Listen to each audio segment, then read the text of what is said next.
High everyone, welcome to Unacademy WBPSC। তোমাদের জন্য একটি ভীষণ রকমের সুখবর রয়েছে। রিপাবলিক ডে স্পেশাল 6 মান্থসের ফ্রি এক্সটেনশন তোমরা পেয়ে যাচ্ছ 1 বছর কিংবা তার উপরের প্লাস সাবস্ক্রিপশনের উপর। জানুয়ারি মাসের 25 তারিখ থেকে জানুয়ারি 27 পর্যন্ত এটি অ্যাপ্লিকেবল থাকবে, যার জন্য তোমরা অঙ্কিতা লাইভ কোডটি ব্যবহার করতে পারো এবং তোমরা সাবস্ক্রিপশন কন্টিনিউয়েশন করতে পারো। 6 মান্থসের ফ্রি এক্সটেনশন, এটি একটি অত্যাধিক একটি বড় অফার বলা যেতে পারে রিপাবলিক ডে স্পেশালের রেসপেক্টে। তাই তোমাদের যদি মনে হয় সাবস্ক্রিপশন জরুরি, তোমরা আমাদের সাথে কানেক্টেড থাকো। রিপাবলিক ডের ম্যারাথন আমাদের চলবে 25 তারিখ, 26 তারিখ এবং 27 তারিখ সকাল 8:30 থেকে এটি শুরু হবে এবং আমারও 10 PM তোমাদের সাথে ক্লাস থাকবে। ডেসক্রিপশনে প্রোফাইলের লিঙ্ক প্রোভাইড করা রয়েছে, তোমরা যদি মনে করো আমাদের সাথে যুক্ত থাকবে। বিনামূল্যে এই ক্লাসেসগুলো তোমরা করতে পারবে এবং তোমাদের ক্লাসে জয়েন করার জন্য যদি কোনো কোড চায় তাহলে অঙ্কিতা লাইভ কোডটি তোমরা ব্যবহার করতে পারো। মিশন খাকির WBP কনস্টেবলের গ্র্যান্ড স্কলারশিপ মক টেস্ট আমরা দেখতে পাচ্ছি। ডিউরেশন 1 আওয়ার, ফুল মার্কস 85 এবং ডেট হচ্ছে 30 জানুয়ারি। এখানে র্যাঙ্ক 1 থেকে র্যাঙ্ক 30 পর্যন্ত তাদেরকে এখানে গিফট ভাউচার প্রোভাইড করা হবে। র্যাঙ্ক 1কে 2 বছরের সাবস্ক্রিপশনের উপর 75% স্কলারশিপ, র্যাঙ্ক 2কে 2 বছরের সাবস্ক্রিপশনের উপর 50% স্কলারশিপ, র্যাঙ্ক 3কে 2 বছরের সাবস্ক্রিপশনের উপর 25% স্কলারশিপ এবং র্যাঙ্ক 4 থেকে 15 এখানে অ্যামাজন ভাউচার পাবে 300 অ্যান্ড 16 to 30তে অ্যামাজন ভাউচার পাবে 200। তো এগুলি ম্যাটার করছে না, ম্যাটার করছে তোমাদের পারসিভিয়ারেন্স এবং তোমাদের লড়াই করার ক্যাপাসিটি। তোমরা আমাদের সাথে যুক্ত থাকো। ডেইলি টেস্ট সিরিজে ডিফারেন্ট এডুকেটরদের সাথে এখানে তোমাদের নলেজ টেস্ট তোমরা নাও। প্রত্যেকটি টেস্টের মাধ্যমে নিজেদের প্রিপারেশনকে বোঝার চেষ্টা করো। WBPSCর ফ্রি টেস্ট এখানে রয়েছে 25 তারিখ, 27 তারিখ, 28 তারিখ। তোমরা তার প্রিপারেশন নাও এবং এই বুস্ট আপ সিরিজের অ্যানালিসিসও এখানে তোমাদেরকে প্রোভাইড করানো হয়। প্রত্যেকটি সেশনকে তোমরা এখানে ইউটিলাইজ করতে পারো। Different upcoming batch courses test series এখানে লঞ্চ করা হচ্ছে। আগমনের এখানে একটি টেস্ট সিরিজ আমরা দেখতে পাচ্ছি। 26শে জানুয়ারি এই টেস্ট সিরিজটি রয়েছে, স্টার্ট হচ্ছে এবং এখানে আগমনের এই যে ব্যাচ, এই ব্যাচে প্রিলিমস এবং মেন্স আমরা একটি কোর্স পেয়ে যাব। টেস্ট এখানে টাইম টু টাইম এই চলাকালীন অন্যান্য আমরা দেখতে পারবো চলছে থাকবে। এই কোর্সের মাধ্যমে তোমরা কন্টিনিউয়াস প্র্যাকটিস টেস্টও পেয়ে যাবে, কারণ এখানে একসাথে প্র্যাকটিস টেস্টও পেয়ে যাবে। তাহলে পরপর করে তোমাদেরকে প্রিপারেশনও দেওয়া হচ্ছে এবং তার সাথে তোমরা যাতে প্র্যাকটিস করতে পারো সেই প্র্যাকটিসের মোটিভটাও তোমাদের কাছে রেখে দেওয়া হচ্ছে, তোমাদের আর কোথাও যেতে হচ্ছে না। কমপ্লিট একটি ব্যাচ আসছে WBPSI মেন্সের জন্য। 4 মাসের একটা ব্যাচ এখানে থাকবে এবং টার্গেট এখানে WBPSI মেন্সের উপর টোটালি সেটিও 26 জানুয়ারি স্টার্ট হচ্ছে। যদি মনে হয় তোমরা আমাদের সাথে যুক্ত থাকতে চাও, প্লাসে সাবস্ক্রিপশন নিতে চাও, প্লাস লার্নাররা আলাদা টেস্ট সিরিজ পেয়ে যায়, আলাদা করে কোনো কিছু পারচেস করার কোনো প্রয়োজনীয়তাই থাকে না। আমাদের সাথে ডেসক্রিপশনে স্পেশাল ক্লাসে ফিচার্সগুলো যেগুলি রয়েছে দেখে নাও। ডেসক্রিপশনে আমাদের লিঙ্ক প্রোভাইড করা রয়েছে, সেখানে কানেক্টেড থাকতে পারো। ইন্টারঅ্যাক্টিভ সেশন, লার্নারদেরকে পোল প্রোভাইড করা হয়, কখনো কোনো ক্লাস তোমাদের মিস হবে না। লেকচার নোট তোমরা ডাউনলোড করে নিতে পারবে, এনি টাইম এনিওয়্যার তোমরা আমাদের সাথে পার্টিসিপেট করতে পারবে একটি মাত্র device with internet connection. Subscription ফি এখন সুন্দরভাবে কমে গিয়েছে। তোমাদের যদি মনে হয় 12 মাসের সাবস্ক্রিপশন নেবে, তার সাথে 6 মাসের সাবস্ক্রিপশন ফ্রি, তাই তার উপরে 12 মাস কিংবা 24 মাসের সাবস্ক্রিপশন নিলে 6 মান্থস এখানে ফ্রি হয়ে যাচ্ছে। তাই যদি সাবস্ক্রিপশন নিতে তোমাদের প্রয়োজনীয়তা থাকে তাহলে সাবস্ক্রিপশন তোমরা নিয়ে নাও। Complete syllabus, unlimited practice set, unlimited PDF নোটসের মাধ্যমে নিজেদের প্রিয় শিক্ষকের কাছে, শিক্ষিকার কাছে পড়াশোনা কমপ্লিট করো। সম্পূর্ণ সিলেবাসের কভারেজ তোমাদেরকে প্রোভাইড করা হবে। সাপ্তাহিক মক টেস্ট তো দেখতেই পারলে, টেস্ট সিরিজও থাকবে। সম্পূর্ণভাবে নিজেদেরকে তৈরি করতে পারবে। আজকের ভিডিওতে চলো যাওয়া যাক। আজকের ভিডিওর টপিক আবারও একটি অ্যাক্ট, এবং তোমরা আগের যে অ্যাক্টগুলি পড়েছো তার সাথে রিলেট করে আজকের অ্যাক্টটিও অনেকটা সুন্দরভাবে বোঝার চেষ্টা করতে তোমরা পারো। তাহলে তোমরা আমাদের ভারতের ইতিহাসের প্রত্যেকটি অ্যাঙ্গেলের যে চেঞ্জেসগুলো হয়েছিল লেজিসলেটিভ এক্সিকিউটিভ দিক থেকে সেই জায়গাগুলিকে আরো সুন্দরভাবে ক্লিয়ার করতে পারবে। প্রিভিয়াস ভিডিওগুলো না দেখে থাকলে ট্রাই করতে পারো সেই ভিডিওগুলো দেখতে, তাহলে গল্পগুলোকে ভালোভাবে কানেক্ট করা যায়। তো আজকের আমাদের topic government of India act 1858। So এই সালটিকে আগে ফোকাস করতে হবে, এই সালটির মধ্যে কি লুকিয়ে আছে সেটি আগে দেখতে হবে। সো 1858কে আমরা যদি দেখি তাহলে আমরা দেখতে পাচ্ছি 1857 আগে আমরা দেখতে পাচ্ছি এই যে 1857 সাল, এই 1857 সালে কি ঘটনা ঘটলো। তো আমরা সবাই অতি পরিচিত আমাদের সকলের কাছে এই সাল, কারণ 1857তে সিপাহী বিদ্রোহ হয়েছে। সিপাহী বিদ্রোহের এই যে সাল, এই সিপাহী বিদ্রোহের এই সালে আমরা জানি চারিদিক থেকে আমাদের ভারতবর্ষের বেশ কিছু অংশ এখানে পার্টিসিপেট করেছে। তাদের উদ্দেশ্য কি ছিল? তাদের উদ্দেশ্য কি স্বাধীনতা ছিল? না, তাদের উদ্দেশ্য ঠিক স্বাধীনতা নয়। তাদের উদ্দেশ্য নিজেদের সেই সময়ে বিভিন্ন স্তরের মানুষের, রাজ্যের স্তরে হোক কিংবা কেন্দ্রের স্তরে হোক, বিভিন্ন রকমভাবে, সেইভাবে হয়তো রাজ্য কেন্দ্র তার ডিভিশন করা ছিল না, তবে তাদের চিন্তাধারা কিছুটা এইরূপ ছিল যে তারা তাদের নিজস্ব সার্বভৌমত্ব ফিরে পেতে চায়। পরিপূর্ণভাবে স্বাধীনতার জন্য লড়াই আমরা একে বলতে পারি না, যদিও বা এই নিয়ে নানা রকম মতবাদ রয়েছে, এই নিয়ে না হয় পরে আলোচনা করা যাবে। বাট আমরা এই রকম একটা পরিস্থিতি ফিল করতে পারছি যে 1857তে অলরেডি একটা বিদ্রোহ ব্রিটিশ গভর্নমেন্ট ফেস করেছে। এবার এটি কি শুধুই ব্রিটিশ গভর্নমেন্ট ফেস করেছে, না অন্য কেউ রয়েছে এই স্তরে? সেই জায়গাটি বোঝার জন্য আমাদের তারও আগের বেশ কিছু অ্যাক্টকে দেখতে হবে। তাহলে অ্যাক্ট আমরা যদি দেখি 1773-এর আমরা রেগুলেটিং অ্যাক্ট জানি। 1773-এর রেগুলেটিং অ্যাক্টকে যদি আমরা স্টাডি করি তাহলে আমরা দেখতে পারবো যে প্রথমবার এখানে কন্ট্রোল করার চেষ্টা করা হয় ইস্ট ইন্ডিয়া কোম্পানিকে ক্রাউনের দ্বারা। তাহলে কোম্পানি তার যে পাওয়ার সেটা লুজ করছিল পলিটিক্যালি। 1784 রেগুলেটিং অ্যাক্টে এখানে company's territory in India called as British possession in India, এটা নিয়েও আমরা কথা বলি যে কোম্পানির টেরিটরিগুলিকে এখানে ব্রিটিশ পজেশনের সাথে তুলনা করা হয় এই অ্যাক্টের মাধ্যমে। একই রকম ভাবে আরো বিভিন্ন স্তরের অ্যাক্ট আসতে থাকে, এবং তার পরবর্তী টাইমে 1813-তে এখানে অতি উল্লেখযোগ্য একটি অ্যাক্ট আমরা দেখতে পারি। তার মাঝে আরো অনেক কিছু হয়েছে। 1813-র একটি অ্যাক্ট যেখানে বলা হয়েছে কোম্পানির ট্রেডিং অ্যাক্টিভিটি টি ছাড়া এবং চায়নার সাথে ছাড়া বন্ধ, মনোপলি বন্ধ। এবং 1833-এ মনোপলি পুরোপুরি বন্ধ। তাহলে এইবার গভর্নমেন্ট অফ ইন্ডিয়া অ্যাক্ট 1858-তে যে একটা এলো, এবং আমি কিছুক্ষণ আগে যে কথাটা বললাম 1857-র এই বিদ্রোহ, এটা কি শুধু ইস্ট ইন্ডিয়া কোম্পানি ফেস করলো না ব্রিটিশ গভর্নমেন্ট ফেস করলো? খুবই স্বাভাবিকভাবে ব্রিটিশ গভর্নমেন্ট ফেস করলো।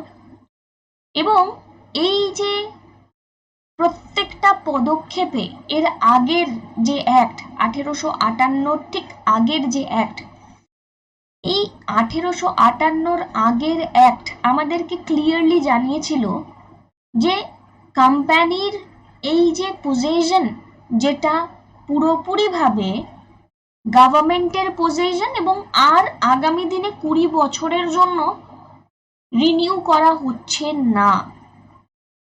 এর অর্থই হচ্ছে কোম্পানির পাওয়ার লুজ হয়ে চলেছে। তো 1857 এই যে রিভল্ট, এটি গভর্নেন্সের যে এক্সিস্টিং সিস্টেম সেই সিস্টেমের একটা লুপহোল হিসেবে কাজ করলো এবং যার ফলস্বরূপ ট্রান্সফার অফ পাওয়ার আমরা ফেস করতে পারি company to crown. Company to crown, এই যে পাওয়ারের ট্রানজিশনটা আমরা পেলাম, এই পাওয়ারের ট্রানজিশন যখন আমরা এখানে দেখতে পাচ্ছি, এখানে কয়েকটা পয়েন্ট লেখা রয়েছে, একটু দেখা যাক। The bill for the transfer of control of Government of India from the East India Company to Crown, এটি ক্রাউন হবে, to Crown was first introduced by Lord Palmerston, the Prime Minister of the UK. Lord পালমারস্টোনের দ্বারা এই transfer of পাওয়ারের অ্যাপ্রোচটা first time রাখা হলো, যদিও বা তাকে এই বিল পাস হওয়ার আগেই কোনো একটা কারণবশত এখানে তাকে কি করতে হয়েছিল, কোনো একটি কারণবশত তাকে রিজাইন করতে হয়েছিল। তো এই টার্মটা হয়তো এতটাও কোশ্চেন কঠিন আসবে না, বাট তবুও যদি মনে রাখা যায়, জাস্ট একবার জাস্ট দেখে নেওয়া যে জাস্ট কোশ্চেন আসলে যদি হিট করতে পারি আমরা। এবার পরবর্তী টাইমে এডওয়ার্ড হেনরি স্ট্যানলে তিনি ফার্স্ট সস হন, পরবর্তী সময় সসটা কি নিয়ে কথা বলছি, যিনি আরও একটি বিল ইন্ট্রোডিউস করেন যার নাম হচ্ছে an act for the better government of India, এবং তার ডেট আমরা 2 অগস্ট 1858 দেখতে পাচ্ছি। তাহলে এটা একটা ইম্পর্টেন্ট পয়েন্ট কি act for better government of India নামের মধ্যেই বোঝানো হচ্ছে যে চিন্তা করার দরকার নেই ইন্ডিয়া এতদিন যেভাবে পরিচালিত হয়েছিল, তার অ্যাডমিনিস্ট্রেটিভ ফোকাস যেমন করে ছিল, আগামী দিনে এটি আর এরকমভাবে থাকবে না, এর পর্যায় পরিবর্তিত হবে, এই কথা এখানে মেনশন করা রয়েছে। তার মানে ইন্ডিয়ান পিপলদেরকে স্যাটিসফাই করানোর চেষ্টা করা হচ্ছে, ইন্ডিয়ান পিপলদেরকে বোঝানোর চেষ্টা করা হচ্ছে, ওয়েট করো দেখবে তোমাদের জন্য সলিউশন আমরাই আনবো। এই যে সিগনিফিকেন্ট এই যে অ্যাক্ট, এই অ্যাক্টের দ্বারা যখন রিভল্ট অফ 1857, যাকে আমরা first war of independence or the sepoy mutiny বলে থাকি, যদিও বা এটা অনেকে মানেন না, ফার্স্ট ওয়ার অফ এই যে ইন্ডিপেন্ডেন্স, সেই ইন্ডিপেন্ডেন্সের এই যে সিগনিফিকেন্ট রেসপন্স বলা যেতে পারে এই 1858 অ্যাক্ট। কারণ 1857 বিদ্রোহ না হলে কখনোই গভর্নমেন্ট ভাবতো না যে আমরা আবার গুড গভর্নমেন্ট হই, আমরা ইন্ডিয়ান পিপলদেরকে গভর্নেন্সটাকে ঠিক করার চেষ্টা করি। তো এই যে act, good government of India অ্যাক্টের দ্বারা ইস্ট ইন্ডিয়া কোম্পানি কিন্তু ফুললি অ্যাবলিশড হয়ে গেল। তো আমাদের যদি জিজ্ঞাসা করা হয় কোন অ্যাক্টের দ্বারা ইস্ট ইন্ডিয়া কোম্পানি অ্যাবলিশ হয়ে গেছে, তাহলে সেক্ষেত্রে আমাদের উত্তর হয়ে যাচ্ছে গভর্নমেন্ট অফ ইন্ডিয়া অ্যাক্ট 1858। এর দ্বারা power of government, territory, revenue British ক্রাউনের কাছে ট্রান্সফার হয়ে গেল। এবার এই অ্যাক্টের মেন কিছু প্রভিশনস নিয়ে আমরা আলোচনা করব, যেগুলি মেন্স লেভেলে দরকারি এবং যেগুলি আন্ডারস্ট্যান্ড করাটা টোটাল হিস্ট্রিটাকে বোঝার জন্য দরকারি। তো কি বলছে দেখো, the act ended the company rule in India and power was transferred from the company to the crown. এই কথাটা আমরা প্রথমেই বললাম যে এই অ্যাক্টের দ্বারা কোম্পানির রুল ইন্ডিয়াতে যেটি রয়েছে সেটি এন্ড হয়ে যাবে এবং কোম্পানি থেকে ক্রাউনের প্রতি পাওয়ার ট্রান্সফার হয়ে যাবে। Court of director, board of control abolished এবং তাদের power transfer to the principal secretary of state for India and তার কাউন্সিল, যে কিনা সেক্রেটারি অফ স্টেটকে অ্যাডভাইস করবে। 15 জনের মেম্বার একটি হবে, যার মধ্যে 8 জনকে এখানে ক্রাউন অ্যাপয়েন্ট করবে ডাইরেক্টলি, আর 7 জন অ্যাপয়েন্টেড হবে কোর্ট অফ ডাইরেক্টরসদের দ্বারা। ভালো করে এই পয়েন্টটাকে ধরতে হবে। আমরা যদি মনে করি একদম প্রথমে 1773 যখন ছিল রেগুলেটিং অ্যাক্ট, তখন থেকেই কিন্তু কোর্ট অফ ডাইরেক্টরের পদটা রয়েছে।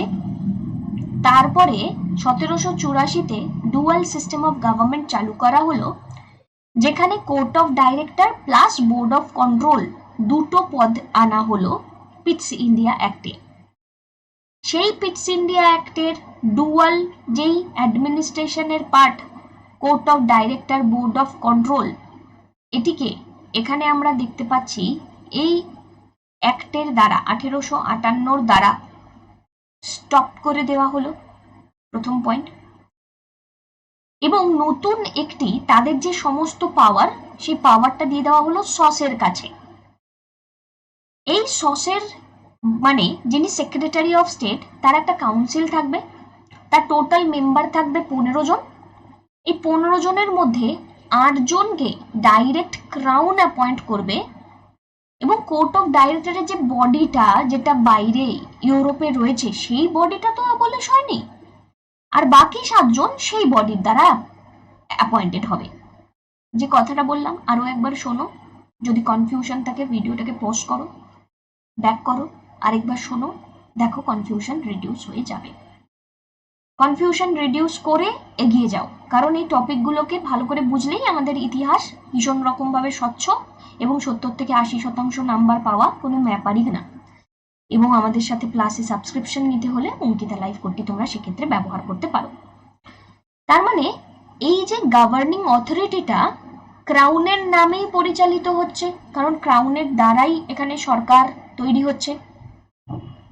এই সেক্রেটারি অফ স্টেট, যিনি কিনা ব্রিটিশ ক্যাবিনেটের মেম্বার হবেন, এবং তিনি রেসপন্সিবল থাকবেন পার্লামেন্টের প্রতি, এবং ইন্ডিয়ার যে কোনো ম্যাটার সমস্ত কিছুর জন্য তিনি এখানে কি করবেন, তিনি এক্ষেত্রে সমস্ত ডিসিশন মেকিং এর জন্য, সমস্ত কিছুর জন্য রেসপন্সিবল থাকবেন।